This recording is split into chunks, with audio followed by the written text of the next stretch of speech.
మనం నిన్న చెప్పుకున్నట్లుగానే 'యెస్' గారి 'టాక్సిక్' సినిమా టీజరు ఈరోజు మార్నింగ్ 9:15కి వస్తదని నిన్నే ఓ వీడియోలో చెప్పుకున్నాం.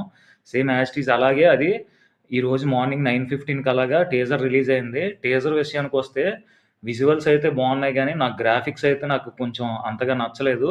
మెయిను సర్కస్ సీక్వెన్సు, తర్వాత ఈ 'రాజాసాబ్‌లో' చూపించినట్లుగే ఏనుగులు ఈ సీక్వెన్సు ఇవి కూడా సేమ్ 'రాజాసాబ్' ఫ్లేవర్ అయితే నాకు ఆ ఏనుగులు, సర్కస్సు ఇవన్నీ కూడా నాకు అక్కడక్కడ 'రాజాసాబ్‌లాగా' అనిపించింది. అలాగే ఈ సినిమాలో టీజర్ చూసుకున్నట్లయితే అది ఫ్యాన్ మేడ్ టీజర్‌లాగా అనిపించాయి కొంచెం అక్కడక్కడ. గ్రాఫిక్స్ అయితే నాకంత సాటిస్ఫాక్షన్ అనిపించలేదు గానీ విజువల్స్ బావున్నాయి. మెయిను టీజర్ ఎండింగ్‌లో ఇంకో 'యస్' కనిపిస్తాడు కదా! అదైతే నేను ఫస్ట్ విలన్ అనుకున్నాను. తర్వాత తీరా చూస్తే అది కూడా 'యస్సే' అనమాట. మేబీ ఈ సినిమా 'యానిమల్' లాగే ఇద్దరు 'యస్‌లుంటారేమో' అనిపిస్తుందనమాట సినిమా.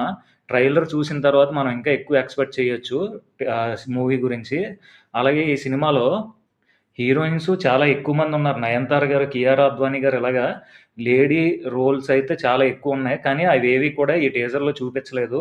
మెయిన్ ప్రధానంగా మన డైరెక్టరు 'గీతూ' గారైతే ఎక్కువ 'యస్' గారి మీద ఫోకస్ చేసినట్టు అనిపించింది టీజర్ గ్లింప్స్‌లో. ఇది గైస్ వీడియో చూసిన వాళ్ళందరూ ఒక లైక్ చేయండి. ఇంతవరకు మన ఛానెల్ సబ్స్క్రైబ్ చేయకపోతే ప్లీజ్ సబ్స్క్రైబ్ చేసుకోండి. Thank you. Love you guys.